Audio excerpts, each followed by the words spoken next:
Hey you guys, welcome here in the nature with me today. I hope you can hear the water besides me.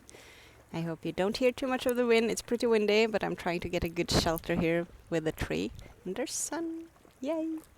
So what I want to talk about today is the integration after Kundalini experiences or mystical experiences in general. I think there's too little talk about this, and the reason why I say that is both because on my journey I have needed more information on this than what I have found, and also that I've had several clients coming having sudden experiences, from meditations or outside activations that has been aligned or maybe sometimes not so aligned, because if this happens prematurely the integration part will be more challenging.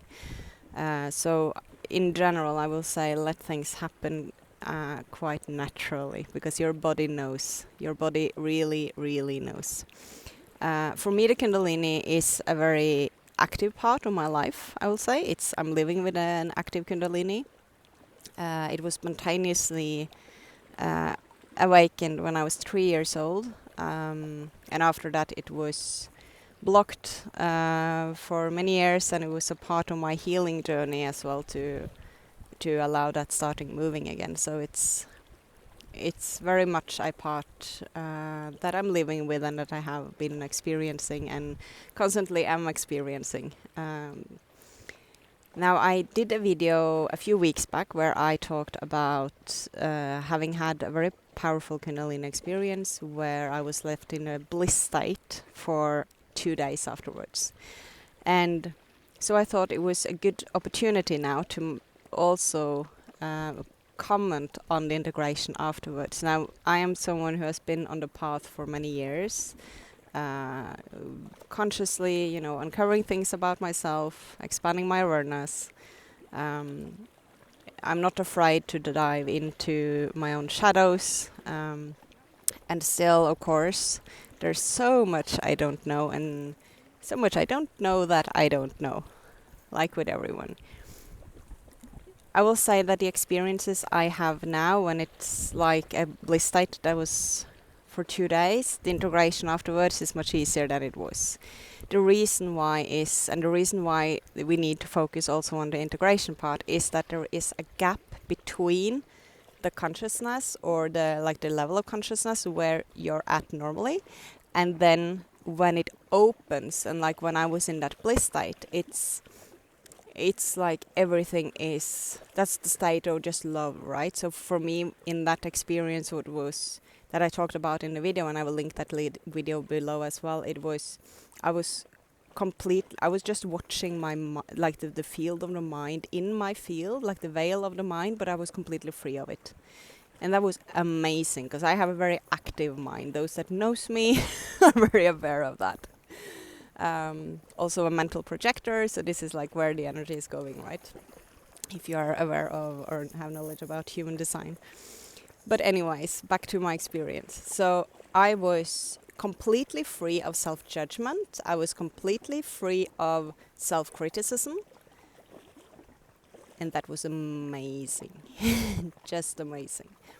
Now, of course, having been in that state then for 2 days and then coming back to a normal state, and I know that I will come back to my normal state because it's not the first time I experience something like this, right? Then what is important is to know that you are coming back to a normal state and you have gained a new awareness that you have to integrate. And the bigger the gap is between where you were previously, and this is not a judgment, okay? This is just a fact. It just is. We are all on the journey. We're all continuously evolving. So the place where you were frequency-wise before you had that experience is different than when you are in that expanded state of consciousness. Okay?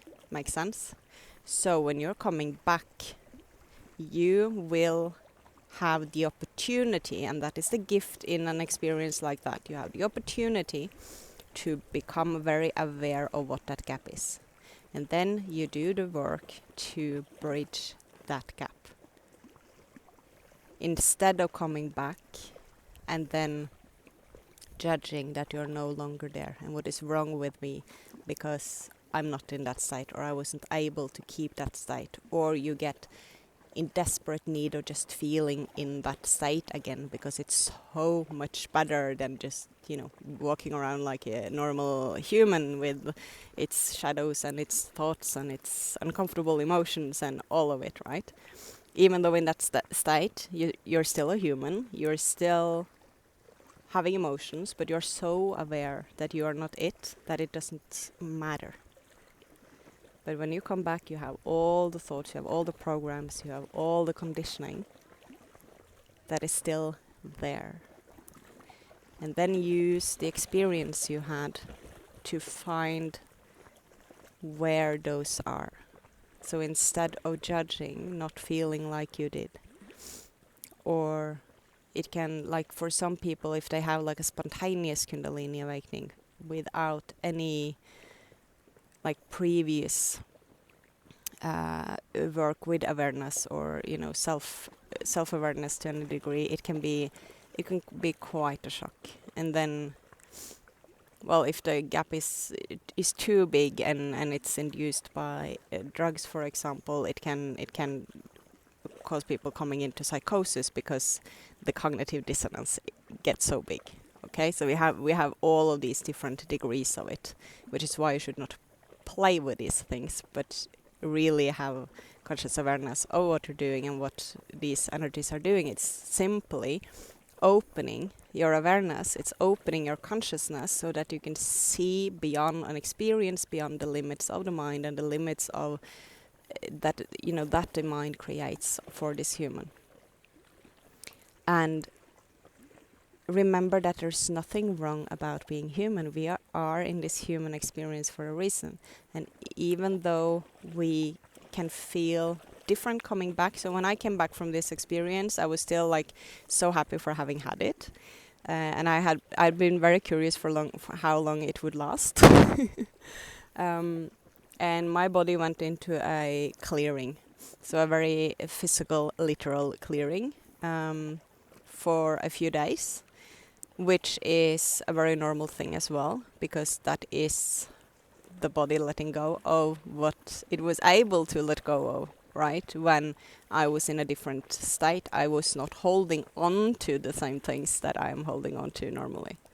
And so the body will have a reaction of just letting it go. Now, it was very clear to me, because I know that when I come back, I will have the gift of a deeper awareness of where I am holding myself back, or where I am. It can be blocks in the energy, like of how it's moving in the body. It can be my mental field. It can be emotional. So there will be. I will try as much as I can to stay acutely aware of observing myself. And then I will more easily catch any thoughts of, like in this example for me, that was self-judgment or self-criticism. Like I could really see those days and first weeks afterwards how much of that is still active in me, because that would come up, and now I would see it better because I was able to use the lens or have access or the memory of the lens that I had when I was completely free of it. And self-judgment and self-criticism is something that I have worked a lot on in my life. This is like, it's been a huge theme for me, as for many, right? But then seeing and watching how that thought and that judgment ripples into my experiences, into the way I perceive what is going on around me, into how I think about my own creations, or whether or not I actually take action on the inspiration or an idea that I have, because I would judge it or I will criticize it. And also seeing how much the concept of self-love, when it's mental concept, even though it's helpful to a certain extent, everything is helpful until it's not helpful anymore, right? We use crutches until we don't need them.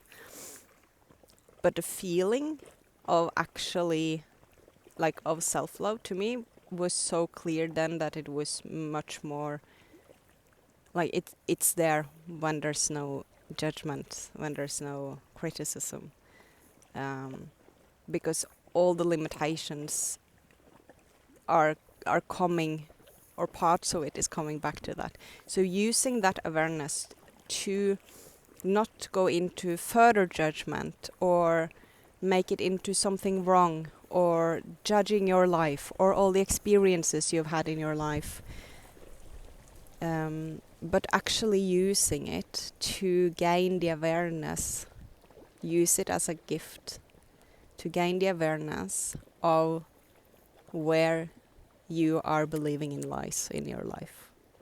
And then start the conscious work on freeing yourself from those lies that you have believed all your life, without judging you for believing them, because you learned by conclusions from experiences or situations or things that happened to you that these were true, right?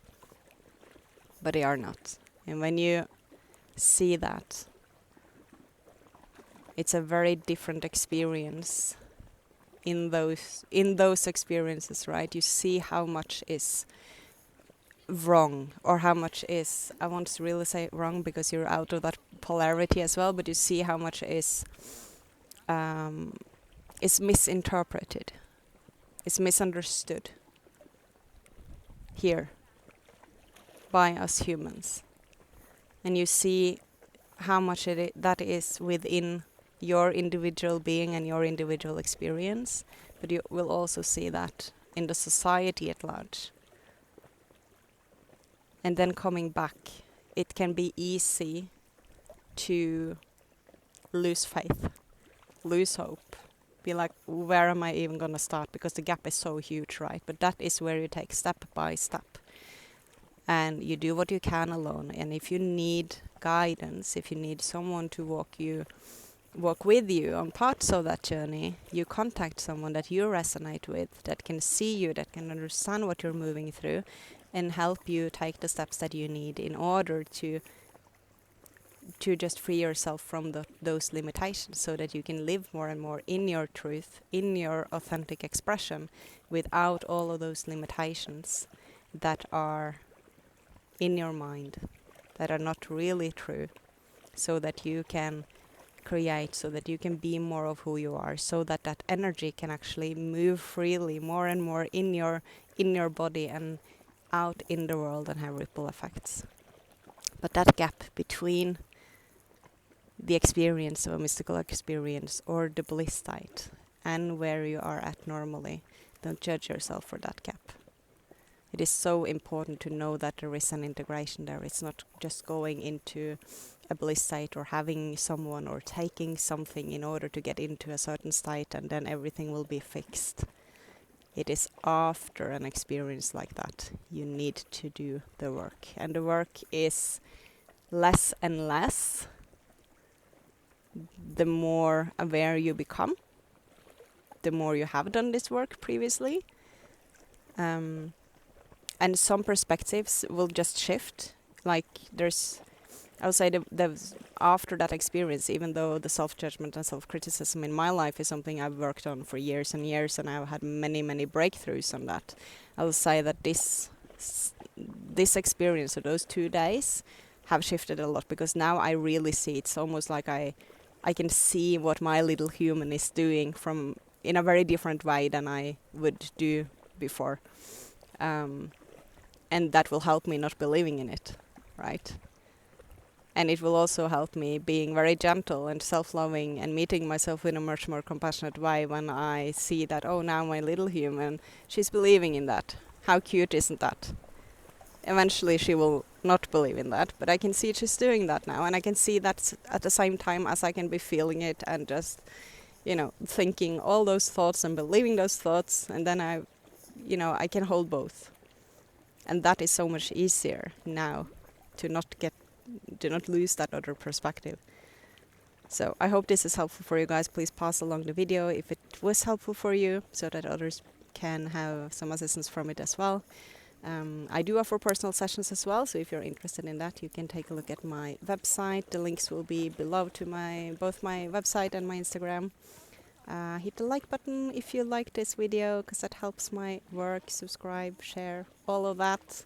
Thank you so much for being here, and any questions, please write in the comments. And also if you have any desires for topics or anything you want me to talk about on this channel, then I will try to come back to that as much as I can if that resonates and if I feel guided to that. So please, I really love when you guys engage, because it feels, for me, that also feels more like someone that I'm actually engaging to. So it helps me directing the energy of my work as well when you guys are engaging. So thank you to everyone that is doing that. And I will give you a bit more nature as we are finishing this video. Hope you enjoyed. See you in the next video. Bye bye.